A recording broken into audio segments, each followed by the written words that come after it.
할렐루야. 경암교회는 전도하는 교회 맞습니까? 맞습니까? 네, 아멘입니다. 맞습니다. 저희 교회는 전도하는 교회입니다. 물론 작년에는 코로나19로 인해서 전도하는 그 사명조차 그 코로나19가 잠식시키려 하였지만 올해 우리가 다시 일어나 전도하는 일에 힘쓰고 있습니다. 우리가 3월 첫 주에 전도주일로 우리가 함께 예배하고 결단하는 시간 가졌고, 지난 첫 주에 우리가 전도부와 또 우리 전도위원들 전략회의와 함께 지난주에 이어전도회, 그리고 이번 주에 3여전도회가 전도하게 되고, 이 전도는 끊임없이 계속될 것입니다. 이 전도의 그 미련함, 우리가 왜 전도를 해야 합니까? 그 전도의 미련함 때문에 어쩌면은 왜 그걸 해야 될까라는 생각조차 갖지만, 조금만 돌아본다라면은 내가 그 전도로 구원함을 받았기 때문입니다. 누군가의 간절한 기도와 누군가의 그 권면, 또 그 이끌어 줌으로 인하여서 내가 예수를 만났고, 주님으로 인하여 행복한 삶, 또 영원한 행복한 나라를 우리는 바라보고 소망하는 것이죠. 뿐만 아니라 우리가 이 전도를 하는 이유는 주님께서 이 땅 가운데 마지막 부탁하신, 우리에게 명령하신 지상 대명령이기 때문에 우리는 부르심 받은 자로서 순종하는 자로 전도하는 것입니다. 전도는 이미 죽었던 영혼을 살리는 통로이며, 뿐만 아니라 교회도 건강하게 하는 통로인 줄로, 교회를 건강하게 하는 비타민과 같은 것인 줄로 믿으시기 바랍니다. 신학자 브루노는 전도하지 않는 교회는 죽은 교회다라고 말하였고, 또 살아 움직이는 교회는 전도하는 교회다라고 말하며, 불이 있을 때 불이듯 교회는 전도할 때 교회다라고 하는 말을 전하였습니다. 모두가 맞는 말인 것이죠. 주님께서 우리 교회에 우리의 정체성으로, 또 교회가 교회될 수 있었던 것은 바로 이 전도를 통하여서 교회될 수 있었고, 또 교회의 사명이 전도인 줄로 믿으시기 바랍니다.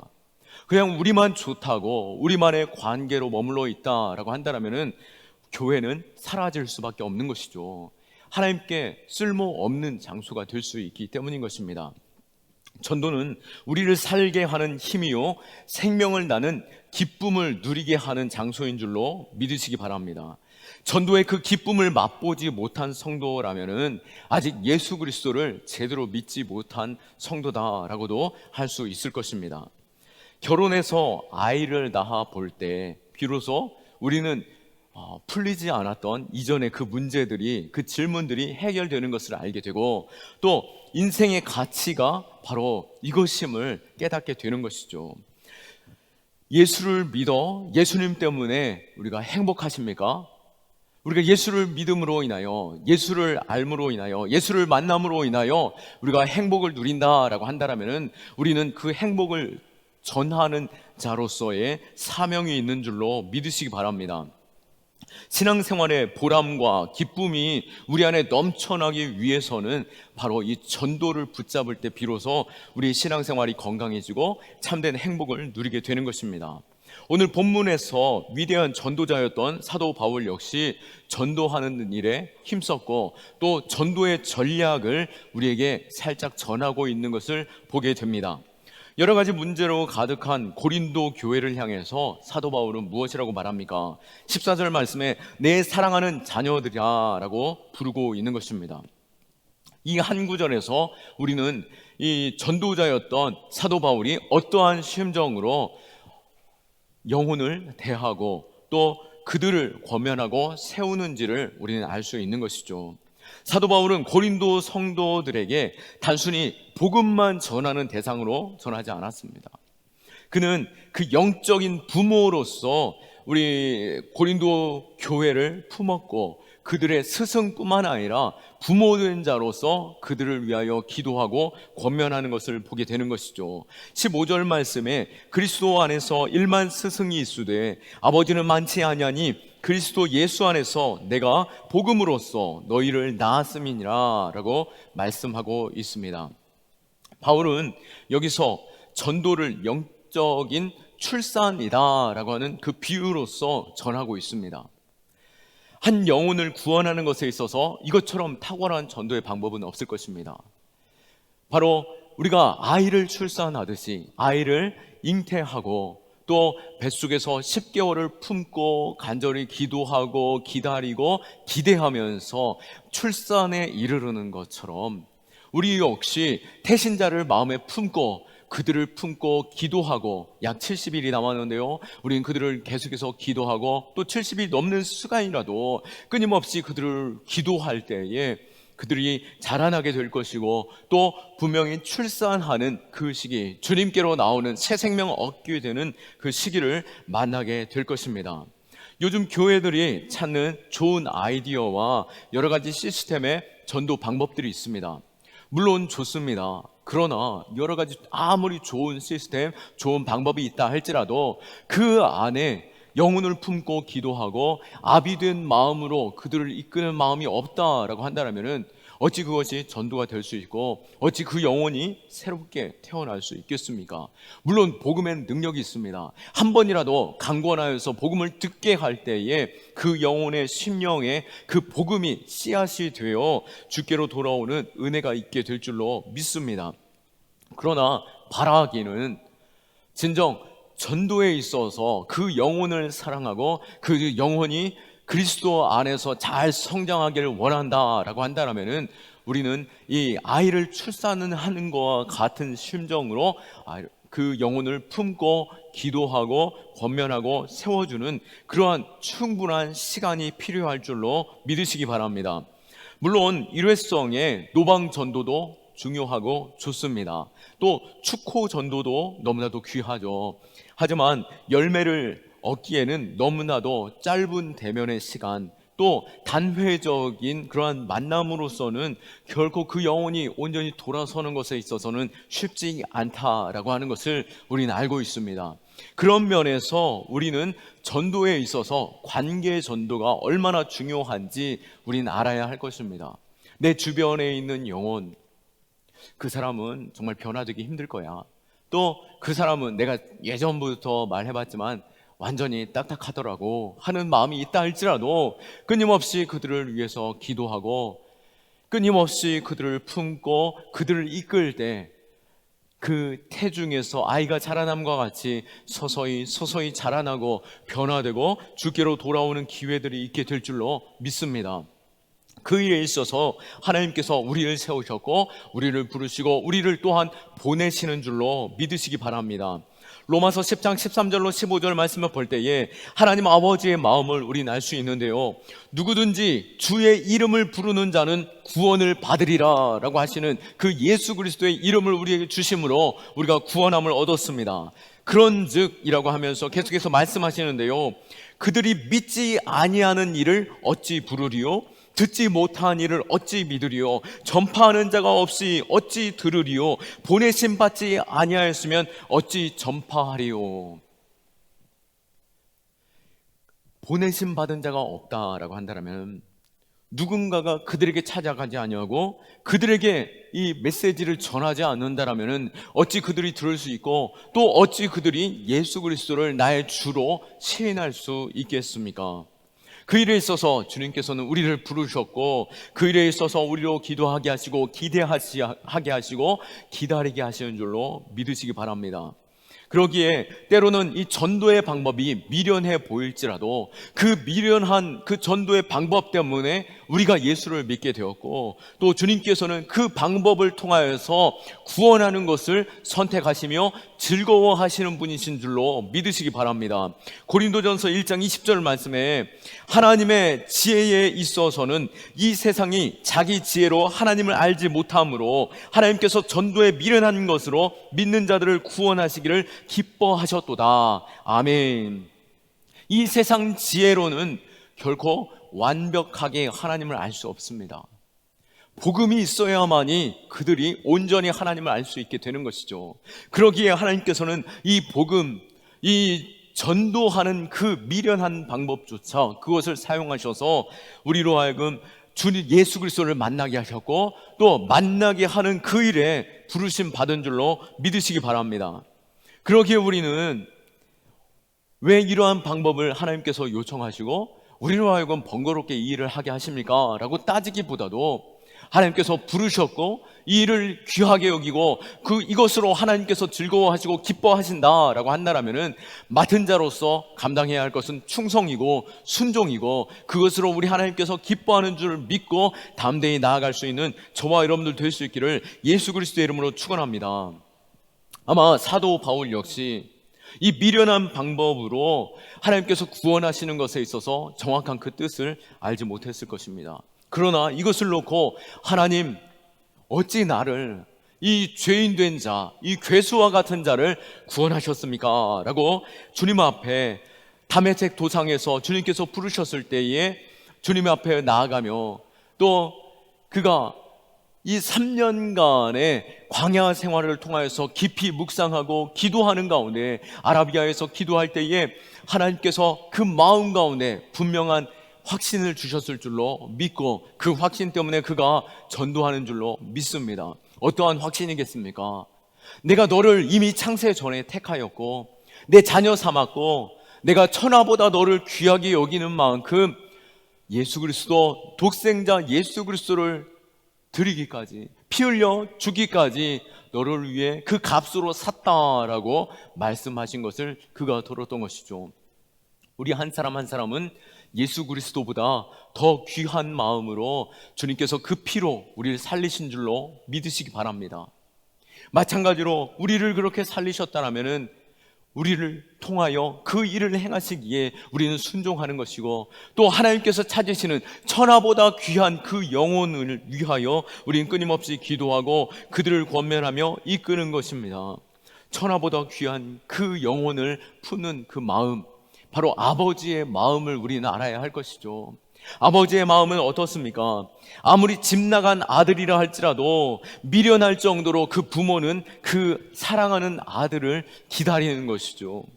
또 아들이 돌아올 때에 맨발로 급히 달려가 온몸으로 그를 끌어안고 정말 가장 영광스러운 자리에 그 아들을 다시 세우는 것, 그것이 바로 부모의 심정인 것이죠. 우리가 그 아버지의 심정을 안다라고 한다면은 우리는 그 영혼을 찾기 위해 나가야 하는 것이고 우리가 그 은혜로 구원받았음에 하나님 앞에 감사함으로 기뻐함으로 나아가는 자임을 우리는 알아야 할 것입니다. 그러기에 오늘 사도 바울이 전도한 것처럼 우리는 태신자를 마음에 품고 그 태신자를 마음에서 기도하고 이끌며 출산하는 마치 아비와 같은 심정으로 그 한 사람 한 사람을 세울 수 있는 저와 여러분들 될 수 있기를 축원합니다. 이 대한민국이 이제 출산율이 한 여성이 평생 동안 낳는 아이의 그 수가 몇 명인 줄 아십니까? 평균으로 이제 출산율이 0.86%가 되었다라고 합니다. 우리가 그렇기에 이제 한 여성이 한 아이조차 낳지 않는 그러한 때가 되었다라고 하는 것이죠. 어쩌면 이대로 점점 줄어들게 된다라고 한다면은 급격한 노령화뿐만이 아니라 우리나라의 인구수는 현저하게 줄어들게 될 것입니다. 정말 더 많은 시간이 이대로 지나가게 된다면은 과연 이 나라가 강력한 힘을 가진 나라가 될 수 있을지 우리 의심해보지 아니할 수 없는 것입니다. 마찬가지로 교회가 그대로 머물러 있고 한 영혼도 출산하지 못한다라고 한다면은 어찌 교회가 건강한 교회 될 수 있겠습니까? 하나님께서는 지금도 복음으로써 영혼을 찾고 부르시고 복음이 확장되어지는 가운데 있지만 우리가 그곳에서 쓰임받지 못한다라고 한다면은 과연 이 교회 하나님께서 사랑하시고 축복하는 교회 될 수 있는지, 하나님께서 내 삶에 과연 축복하는 가운데 형통의 길로 인도하실 수 있는지 우리는 과연 그럴 필요가 있을까라고 하는 그러한 생각까지도 해보게 되는 것이죠. 우리가 하나님께 쓰임받고 싶다라고 한다면은, 참된 행복을 누리고 싶다라고 한다면은, 정말 건강한 교회로 서기를 원한다라고 한다면은 전도하는 교회, 전도하는 우리 한 사람 한 사람이 되어야 하는 줄로 믿으시기 바랍니다. 그렇다면 구체적으로 사도 바울이 어떻게 태신자를 품고 자라게 하였고 또 잉태하였는지 우리가 그 마음을 알기 원하는데요. 먼저 한 영혼을 마음에 품고 잉태해야 하는 것입니다. 우리는 그래서 지난주에 1차 작정하는 가운데 내 주변의 사람들을 생각해 보았고 기도했고, 오늘 우리는 5명 정도의 그 사람을 정하여 기록하면서 함께 기도할 것입니다. 지난 한 해 우리가 정말 우리 자신들을 돌아볼 때에 우리가 이 잉태하는 일, 한 아이를 키워서 자라나게 하는 일에 있어서는 먼저 아이를 잉태하는 일부터 시작되어야 하는 것이죠. 그러기에 우리는 적극적으로, 더욱더 구체적으로 영적인 출산을 위해서 그 아이를 품는 자 되어야 할 줄로 믿으시기 바랍니다. 내 주변에 지난 한 주간 돌아보니 내 주변에 사람이 없어요 라고 하시는 분도 없지 않아 있을 거라고 생각합니다. 이 시간에 내가 우리 주변에 다 예수 믿는 사람이고 내가 예전에 여러 번 해봤지만 그 사람들은 도저히 안 됩니다 라고 하는 사람들 있을 거라고 생각합니다. 하지만 성경은 분명히 말하고 있고 하나님께서도 분명하게 말씀하실 때에 사도행전 18장 10절 말씀에 이 성중에 내 백성이 많음이라 라고 말씀하시며 동일하게 우리를 이 성중에, 이 지역 가운데 보내고 계심을 믿으시기 바랍니다. 또 누가복음 10장 2절 말씀에도 이르시되 추수할 것은 많되 일꾼이 적으니 라고 말씀하시면서 추수할 대상자, 바로 구원받을 대상자는 많이 있는데 그 영혼들을 부를 만한 일꾼들이 없다라고 말씀하실 때에 내가 그 일꾼 되어져야 하는 그 사명이 있어야 한다라고 하는 것이죠. 대상자를 놓고 기도해야 합니다. 우리는 그 대상자가 없는 것이 아니라 없다라고 내 스스로 결정해 버렸기 때문에 없는 것이죠. 다시 한번 그 영혼들을 품는 가운데 내가 이름을 모른다 할지라도 내 아래쯤 이사 온 그 사람이라던가 그 슈퍼 아줌마라던가 내가 품을 수 있는 모든 영혼들에 대해서 함께 놓고 기도할 수 있기를 원합니다. 영혼을 잉태해야 우리는 출산하고 할 수 있는 것처럼 우리는 그 영혼을 품고 그 영혼을 놓고 기도할 수 있기를 원합니다.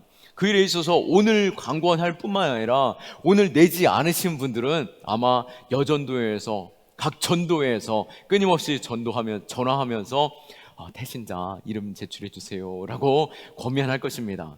그 전화를 받느니 차라리 오늘 기록하는 게 낫겠죠. 오늘 예배 설교 마치면서 우리가 함께 기록할 수 있기를 원합니다.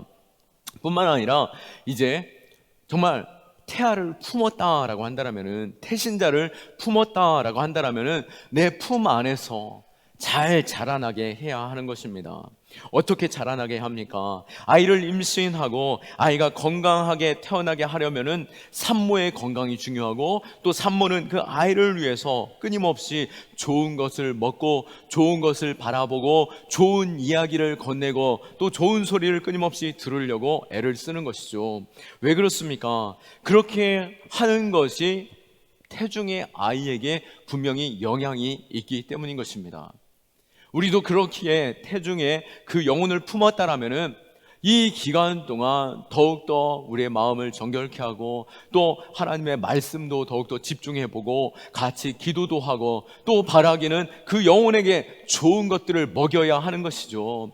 좋은 말씀도 건면하고 문자로도 보내고, 또 좋은 맛있는 것이 있다면 나도 반 먹고 그분에게도 반 전해주고, 또 우리가 아이를 양육하는 것에 있어서 태중에 있을 때부터 우리 가정에, 가계에, 예산에 일부분이 크게 들어가는 것처럼 우리도 역시 태중에 한 영혼을 품었다라고 한다면 그 영혼을 위해서 재정이라도 아끼지 않고 그 아이가 잘 자라날 수 있도록 권면하는 일, 그것이 우리 안에 필요한 것이죠. 부모와 스승에 있어서 가장 큰 차이가 무엇입니까? 사도 바울도 역시 스승은 많지만 부모는 적다라고 말하였는데 어떤 차이가 있겠습니까? 바로 부모와 스승의 차이는 바로 희생하는 것, 자신이 잉태하는 것에 있어서 목숨조차 아깝게 여기지 아니하고 그 영혼을 기다리고 또 기대하고 기도할 뿐만 아니라 목숨조차 아끼지 않고 그들과 함께 고통을 동참하고 권면하며 이끄는 것, 그것이 바로 산모의 역할이고 부모라 하는 것이죠. 그렇기에 우리는 영적인 태신자를 품고 그들을 위해서 더 기도하고 힘쓸 수 있기를 예수 그리스도의 이름으로 축원합니다. 또 우리는 그 영혼들을 이제 품고 안에서 자라나게 한다라고 한다면은 출산하는 일을 행해야 하는 것이죠. 잉태하고 새 생명이 10달을 채웠다라고 한다면은 해산의 과정이 우리 안에 있어야 하는 것입니다. 어쩌면 해산은 자연스럽게 오는 것처럼 여겨질 수 있을 것입니다. 물론 때가 되면은 진통이 오고 아이가 분만되어지는 그 출산의 시간이 있습니다. 그러나 때로는 정해진 시간이 되었음에도 그 아이가 태어날 전혀 진통이 없다라고 하면은 우리는 어떻게 합니까? 때로는 유도 분만도 하기도 하고요. 또 때로는 그것에 있어서 제왕절개를 통하여서 아이를 나오게 하는 것이 필요로 할 때가 있기도 한다라고 하는 것이죠. 왜 그렇습니까? 부모와 그 아이의 건강을 위해서 조금은 그 시기에 맞춰서 출산이 필요하기 때문인 것입니다. 우리는 출산 일정을 5월 30일로 일단은 좀 조정해 놨습니다. 그러나 물론 정말 이 아이가 너무나도 아직 자라지 않아서 좀 더 시간이 걸릴 수 있습니다. 그러나 이 5월 30일은 우리가 선물도 준비하고 자리도 마련하고 또 메시지 역시도 복음의 메시지, 예수 그리스도만 증거하는 메시지가 전해지는 만큼 그 날짜에 맞춰서 그 영혼이 나올 수 있도록 권면하고 이끌고 유도하는 것도 필요한 줄로 믿으시기 바랍니다. 그러기에 그 영혼이 잘 자라날 수 있도록 계속해서 기도하고 권면하고 이끄는 우리의 열심이 있을 때, 또 때로는 이 영혼이 지금 아니면 안 되겠다라고 하는 그러한 마음이 있다라고 한다면 그 영혼을 빠르게 이끌어야 된다라고 하는 그 심정으로 붙잡고 나와야 할 줄로 믿으시기 바랍니다. 다소 무리가 되더라도 결정적인 순간에 교회로 데려와서 복음을 듣게 하는 것, 그것이 필요하다라고 하는 것이죠. 성경에도 멸망의 때에 급하게 붙잡아 강권하여 이끄는 것들을 보게 됩니다. 소돔과 고모라 사건을 우리는 잘 알고 있죠. 그 소돔과 고모라, 그 환란의 날, 멸망의 날에 이르렀을 때 천사가 그 롯의 가정을 강력하게 강권하여 이끌어 나오는 것을 보게 됩니다. 창세기 19장 15절 말씀에 볼 때에 동틀 때 천사가 롯을 재촉하여 이르되 일어나 여기 있는 내 아내와 두 딸을 이끌어내라. 이 성의 죄악 중에 함께 멸망할까 하노라. 이 성 중에 그 죄악으로 말미암아 함께 멸망하는 일이 내 태신자가, 내 사랑하는 가족이, 내 사랑하는 친인척들이 놓여 있게 된다라고 한다면 얼마나 안타깝고 힘겹겠습니까? 멸망의 때가 다가오고 있습니다. 우리는 지금 종말의 때를 살고 있는 것입니다. 먼저는 개인의 종말의 때가 너무나도 급히 다가오고 있는 것이죠. 육신적으로 내 육신이 자꾸만 후패해져 가는을 느끼고 있는 것이고, 내가 아무리 건강하다라고 할지라도 하나님께서는 어느 순간 어느 때에 나를 부르시면 나는 갈 수밖에 없는 것이죠. 나는 예수를 믿기에 나는 천국 갑니다 라고 고백할 수 있지만 내 사랑하는 가족, 내 이웃들, 그들조차도 어느 순간 어느 때에 부르실지 모르는 이 상황 속에서 우리는 그 영혼들에게 다가가 권면하고 이끄는 때가 있어야 한다라고 하는 것입니다. 지금 이때다라고 한다면 정말 강하게라도 이끌고 나와야 하는 것이죠. 태신자 전도에 있어서 이 강점, 우리는 이 일에 있어서 더욱더 가까이 아는 우리가 친인척이기에 때로는 조금은 무례할지라도 그들을 권면하여 이끈다라고 할 때에 그것이 그 관계가 온전히 끊어지거나 그것으로 인하여 더 어려워지는 상황은 놓여지지 않는 것입니다. 또 우리가 잘 준비되어져 있는 그 초청의 자리로 초청한다라고 한다면 때로는 무례하였다 할지라도, 또 때로는 우리 자녀들에게 용돈을 주는 그러한 소비와 그러한 낭비가 있었다 할지라도 그것이 그 영혼을 살리는 것이라면 그것이 얼마나 가치 있고 귀하다라고 하는 것을 너무나도 잘 알게 되는 것이죠. 또 이 태신자, 내가 가까이 있는 영혼, 내가 잘 아는 영혼을 전도하는 것에 있어서 가장 좋은 강점은 또 무엇이겠습니까? 그 영혼이 자라나는 것에 있어서, 또 때로는 교회 안에서 시험 들 수도 있는 것이고 때로는 복음이 잘 들어가지 않는 때도 있다라고 하는 것이죠. 그러나 잘 아는 영혼은 끝까지 더 권면할 수 있는 것입니다. 오늘 본문에서도 사도 바울이 고린도 교회를 향하여서 그들 안에 있는 문제를 지적하고 있으면서 그들을 때로는 부끄럽게 느끼게 하는 그러한 상황에 놓여지게 되었음을 우리는 보게 됩니다. 그러나 그가 어떠한 얘기를 들었습니까? 고린도 교회 안에 여러 가지 문제가 있는 것을 보게 되었는데 교회가 하나 되지 못하고 서로 다투는 모습이 있다라는 것을 알게 되었습니다. 그리고 잘못된 복음을 가르치는 자들이 있음으로 인하여 넘어지는 영혼들이 있었고 또 성적으로 문란한 사람이 있었고 교회 안에 신앙적으로 넘어지는 약한 영혼들이 있었다라고 하는 것을 알기에 사도 바울은 아비의 심정으로 지금 사도 바울이 멀리 다른 곳에 있기에 어쩌면은 그 고린도 교회 안에 있는 지도자들에게 맡길 수도 있는 것이고 또 때로는 자신이 여전히 삶이 분주하고 여기에도 내가 품는 영혼들이 있기 때문에 고린도 교회를 외면할 수도 있습니다. 그럼에도 불구하고 고린도 교회에 아비된 심정으로 권면하는 이유는 무엇입니까? 바로 그 영혼을 내 자녀로, 내 아들로, 내가 품은 정말 자식으로 품었기에 끝까지 잘 자라날 수 있도록 권면할 수 있는 것이죠. 그러기에 우리는 이 마음을 품고 더욱더 내가 함께 할 수 있는 신앙의 공동체 안에서 그들을 전할 수 있기를 원합니다. 그러기에 우리는 태신자를 품을 때도 정말 내가 가까이에서 이끌고 가까이에서 그들을 권면할 수 있는 자들로 품는 것이 더 나은 선택일 수 있는 것이죠. 사도 바울은 갈라디아 교회의 성도들에게도 이렇게 말했습니다. 갈라디아 교회 성도들에게 갈라디아서 4장 19절에 나의 자녀들아 너희 속에 그리스도의 형상이 이루어지기까지 다시 너희를 위하여 해산하는 수고를 하노니 라고 말하고 있습니다.